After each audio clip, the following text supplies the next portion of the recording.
Good morning, everyone. This is Julie McDonald with Microcom Technologies, and I would like to thank all of you for attending today's webinar with Family Zone. Today's host is Paul. He is the Vice President of Services with Family Zone, and he's presenting today with us. If anyone has any questions, please feel free to submit them in the question box, and Paul will answer them at the end of today's presentation.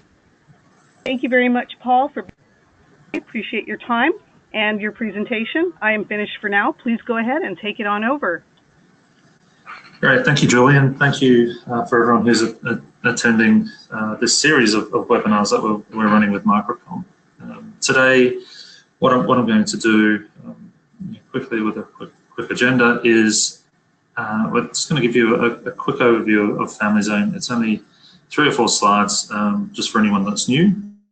And then what I'm going to do is demonstrate our product from a parent's perspective and also from a kid or a family member's perspective. I expect this to go for about 15 to 20 minutes, leaving plenty of time for questions afterwards. Okay, so one of the main reasons we do what we do is to deal with the challenges of what we call now the digital age, and kids of today are dealing with a lot more online and digital than what we had to do when we were younger. And parents are really worried about what their kids are doing online. They're very worried about how much time they're spending online, and they're also worrying about how they're using applications and social networks. Just by example, parents are worried about particularly teen boys, given that on a survey 90% have seen or been exposed to pornography. Likewise, 60% of girls have admitted to watching porn, and as a result of that, and there's obviously other factors, but particularly targeting at teen girls, there's a huge amount of pressure on them to conform, and another statistic that we talk about there is 81% of teen girls feel there's a pressure on them to participate in activities such as sexting. Another one of the main problems that parents are dealing with is teens that are having challenges with sleeping. Now, as adults, we suffer from this fate as well with the blinking blue light that's next to the bed.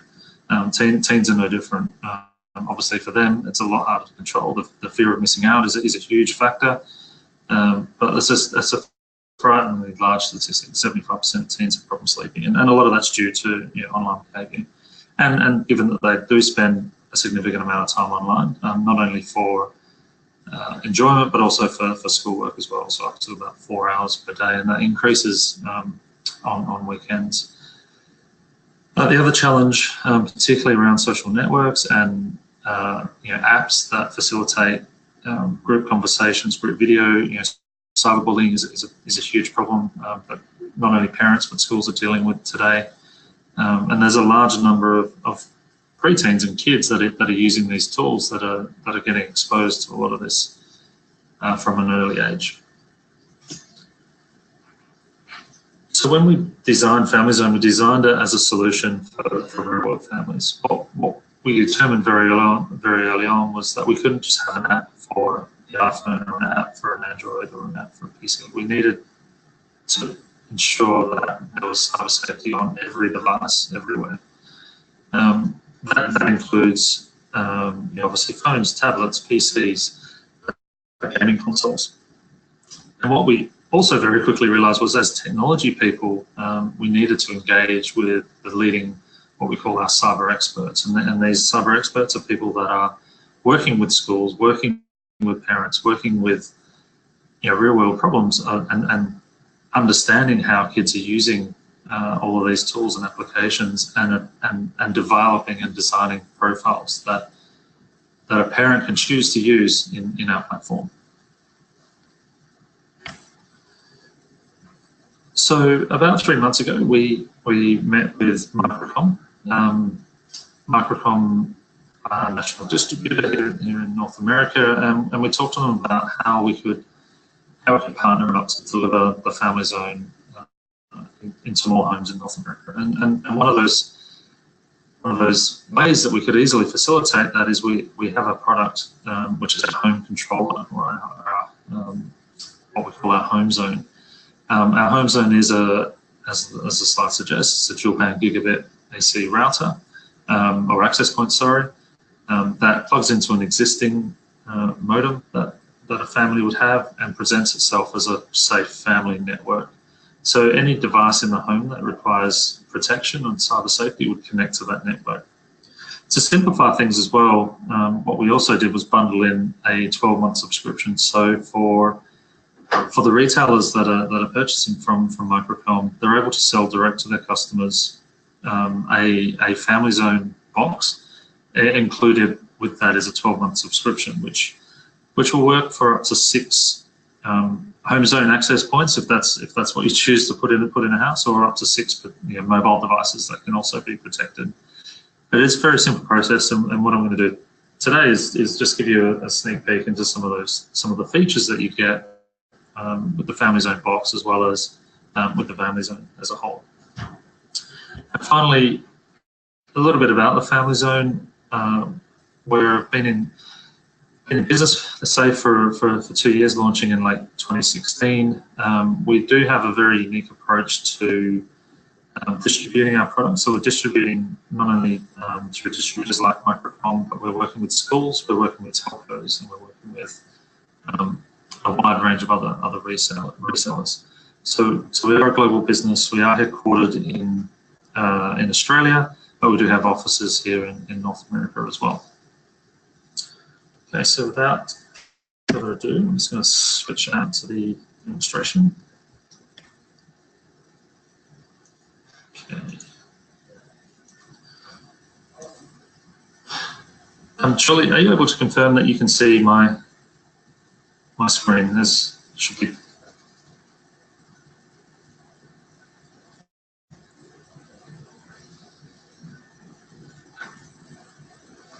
Charlie, can you confirm that you can see my screen?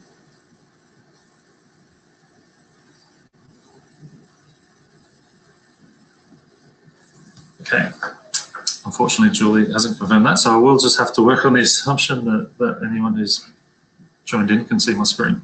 Okay, so what we're looking at.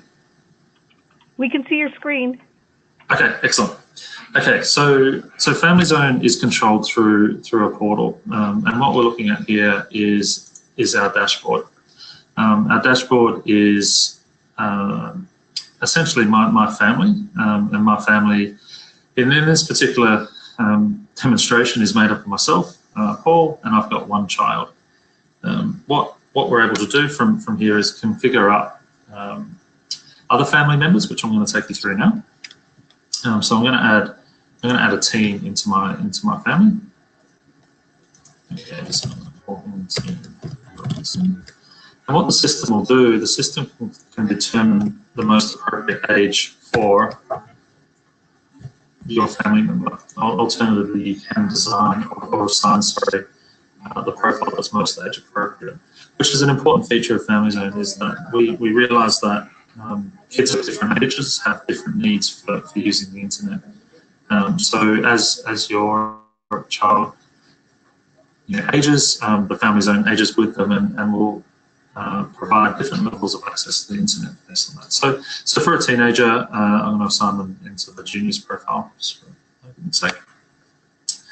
And one of the other great features of the Family Zone is that in most families, there's often a shared device. That device could be a shared iPad or a shared laptop or shared PC. So what we're able to do is provide the ability for all of the family members to borrow devices so they can essentially take ownership of it. So, for example, the shared family device is an iPad. My family member team comes along, picks that shared iPad up, realizes they can't access Facebook because it's a shared device. They can take ownership of that device and borrow it for a period of time. So I'm just going to add that family member. Okay, so now that I've added my team family member, I can see I've got a control panel for them. So for Teen Robinson, I can go through and I can change some basic settings for that user. I can always change their profile.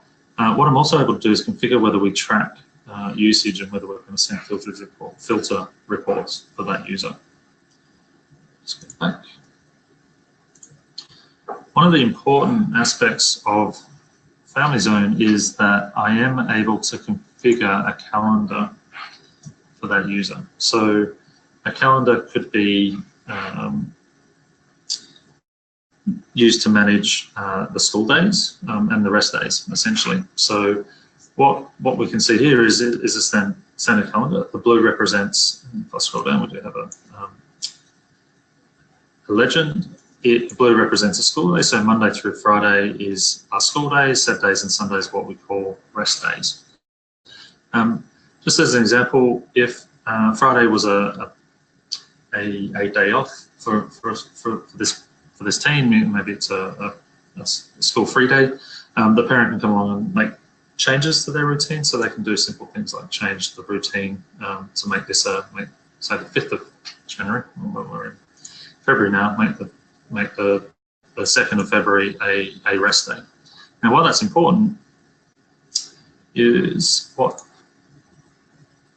a routine, what a parent can do is configure a routine based on the type of day.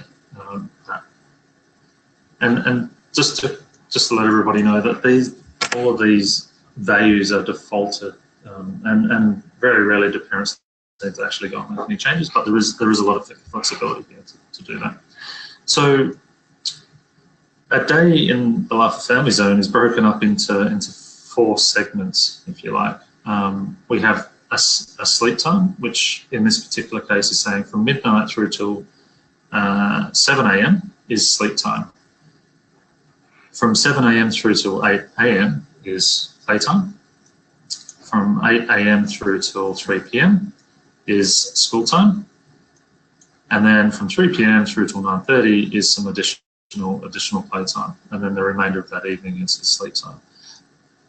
A parent can easily go and change these routines. So they can increase the playtime, for example. I'm going to do that a little bit. And what that essentially does is changes the level of access that family member will have to the internet for that period of time.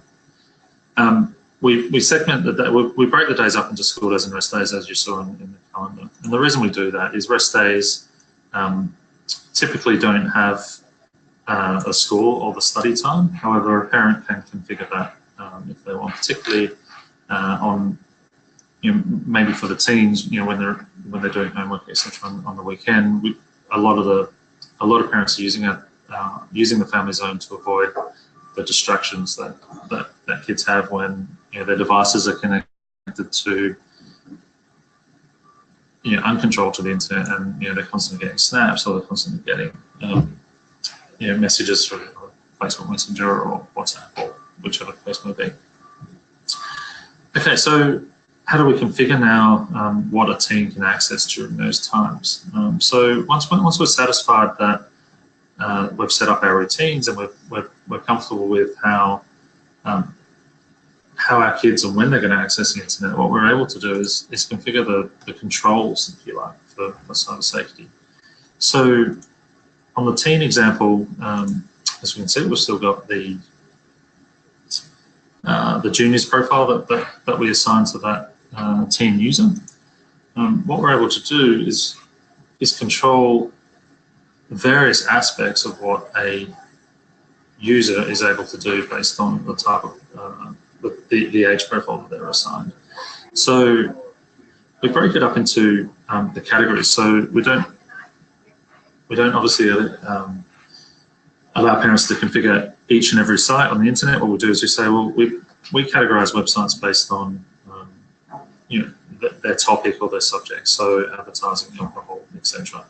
So this particular profile says that a teen, for example, using pornography as a good example, they can't access pornography during playtime, during school time, during study time or sleep time. Now, sleep time is typically always blocked because we essentially want to put devices to sleep.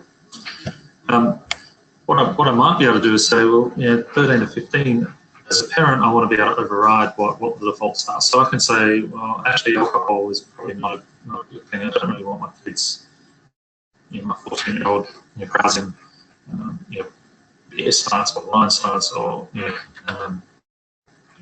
sites related to alcohol. So a parent can come along and block each one of those, so that should that teen stumble across or attempt to go to a website that's alcohol related, the family zone's going to stop that from happening. So there is a lot of flexibility that the parent can have. What we do find is most parents leave this to the default, and then they'll just add overrides as time goes on. What parents can do is add exceptions for a specific site that they always want their kid to get to, or if they want their kid to be blocked. So I could, for example, block mc.com. I can say just this profile, and I want it to be blocked. I don't want them to go to that website. What I might be able to do is say, no, actually, I'm probably okay that I can go to the website during playtime. With our mobile technology, we also have the ability for parents to control the device itself. So for a teen, for example, we can, if they've got a phone or an iPad, we can control the features that are listed here. So whether they can access the camera, whether they can access iTunes, etc. This just gives the parent a bit more control, and particularly useful for the younger kids. Actually, not being able to use not being able to access iTunes or being able to stop them from doing app installs altogether. It gives the parent just a little bit more flexibility there. One of the most powerful features, and I'll come back to all those, is our ability to control social networks. These are really social networks and apps. What we're doing is we're using application signatures to determine how to control these different apps during different times of the day. Now, Instagram is a really good example. Instagram's used widely. It's used obviously for sharing photos, but it's also used extensively by kids to message each other, which, when managed is perfectly fine. So what Family Zone now allows us to do is say, well, I'm happy for you to use Instagram, but I only want you using Instagram when you're not studying at school or should be asleep. There's some very dangerous apps out there as well that we're able to control. So Kik Messenger is a really good example. Now Kik is changing, but as it stands right now, it's unmoderated, uncontrolled, and used prevalently by cyberbullies and also predators as well. So as a parent, you're able to control what access your kids will have to these specific apps at specific times of the day and days of the week. So you might want to only enable Snapchat on the weekend. That's, if anyone is in the audience that has teens, trying to block Snapchat and stop them using Snapchat, given it's such an extensive communication tool now, is difficult, but this certainly gives you some controls over that. Okay, so from a kid's perspective, what we're looking at over here is a phone that's connected to this family. So what I'm going to show you, it's actually assigned to the my child user. I do have it's a 1+5 device. It's our demo device that we use to demonstrate how and what the experience is for a kid that's got our mobile technology as well as our filtering technology deployed. So this phone here is connected to a home zone box, just exactly like what I showed you in the slide deck, and the kid is attempting now to browse the internet. So they're going to try and go to, and bear in mind this is a child's profile and they're at school. So they're going to try and go, for whatever reason, they're going to go and try to go to a website that is about beer. So by them going to that website that's about beer, they're presented with a blocked page. That block page says, sorry, you're not allowed to access this. It's during school time. And the reason why you're not allowed to access it is because it's to do with alcohol. So at that point, the user of the device is presented with a number of options. So as I mentioned earlier on, if it's a shared device, they could borrow it. So we can see that we've got our team user there, and this is where the team would put in their PIN number. They could also, if they wanted to, request access to this to their parents. So they could be just typing a fairly.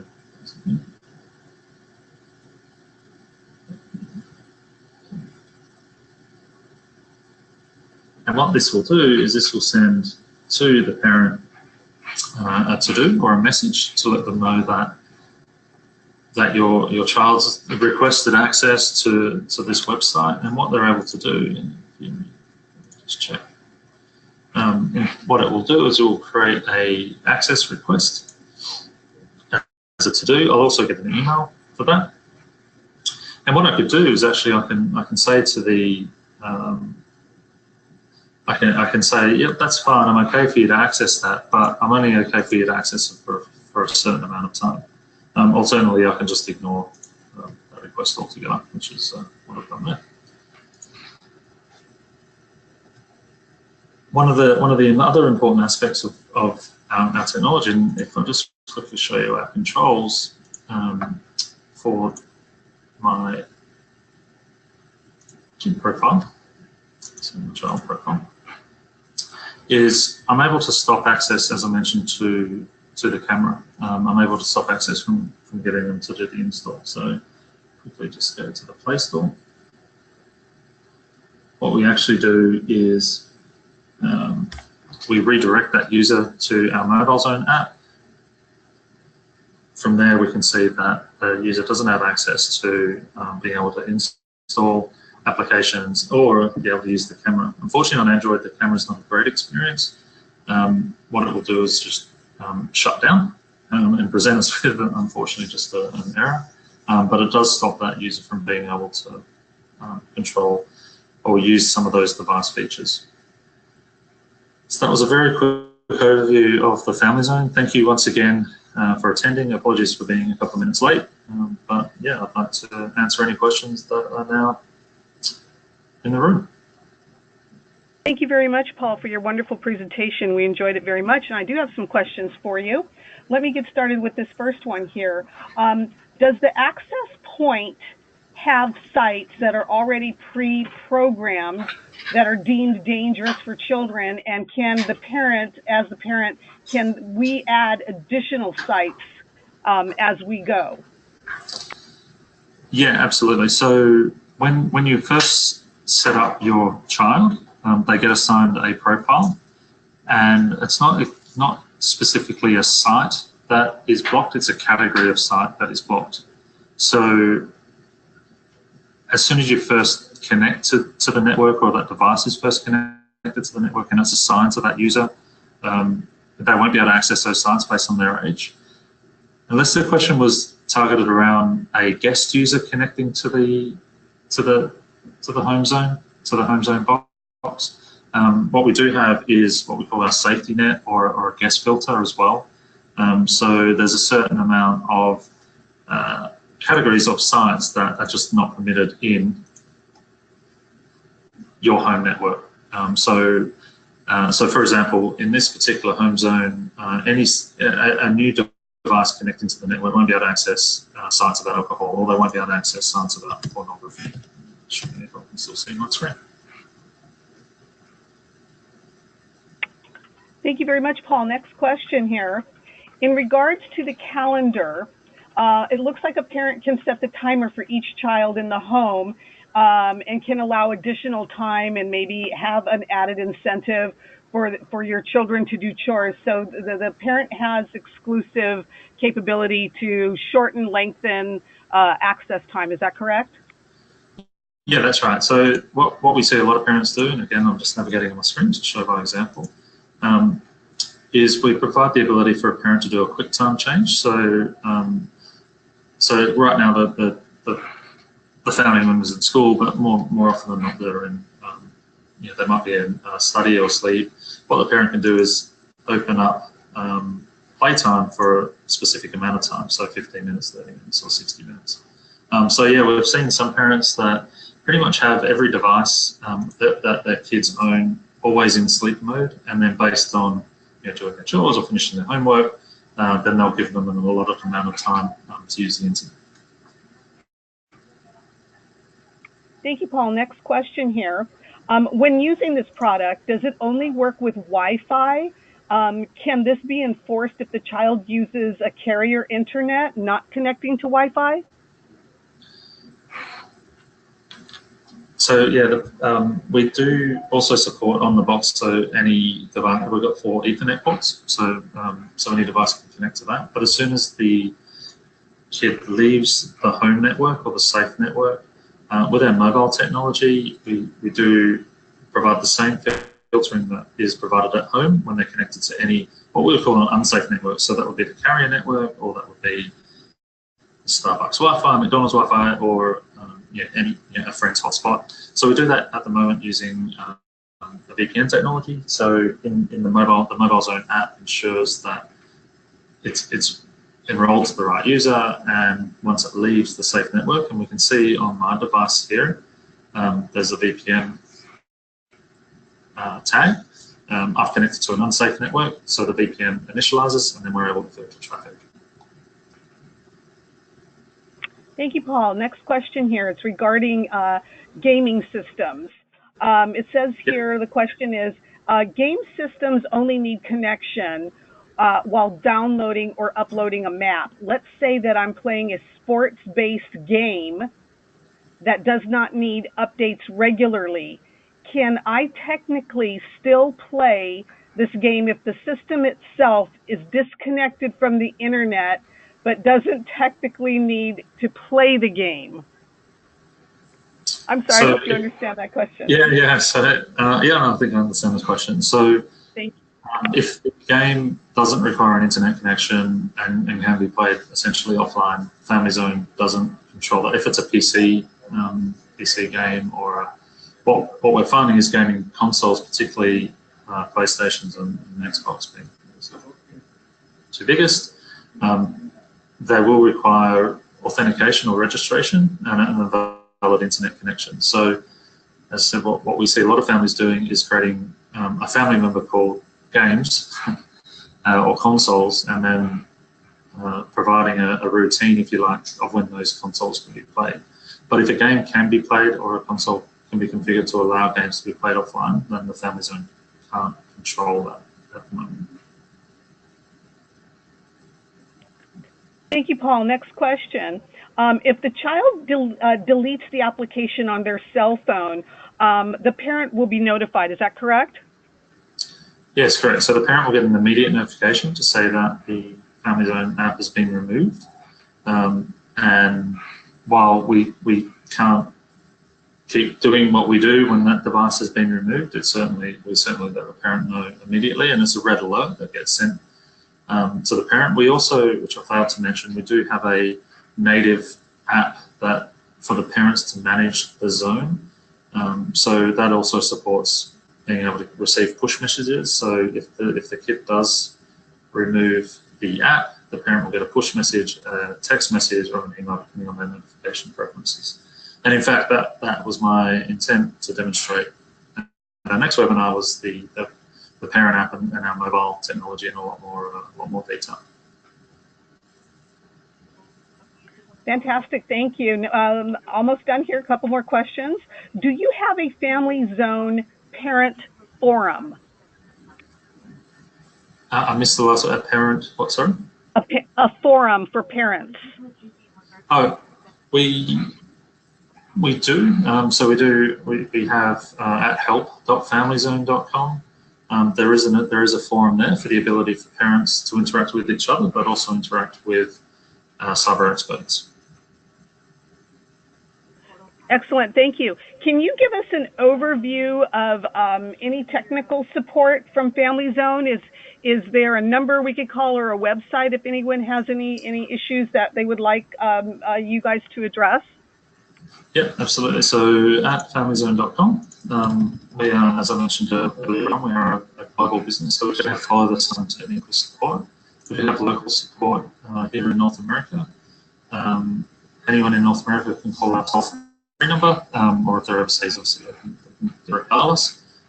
We also have email support, as well as we should have the ability to get support through live chat as well. But that's at familyzone.com/contact us, and that will redirect you to the right location where you are. Thank you, Paul, very much for answering those questions for us.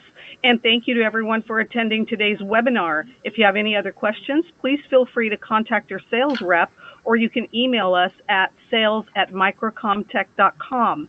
If you wish to view any of the products mentioned or shown here today, please visit us at www.microcom.us.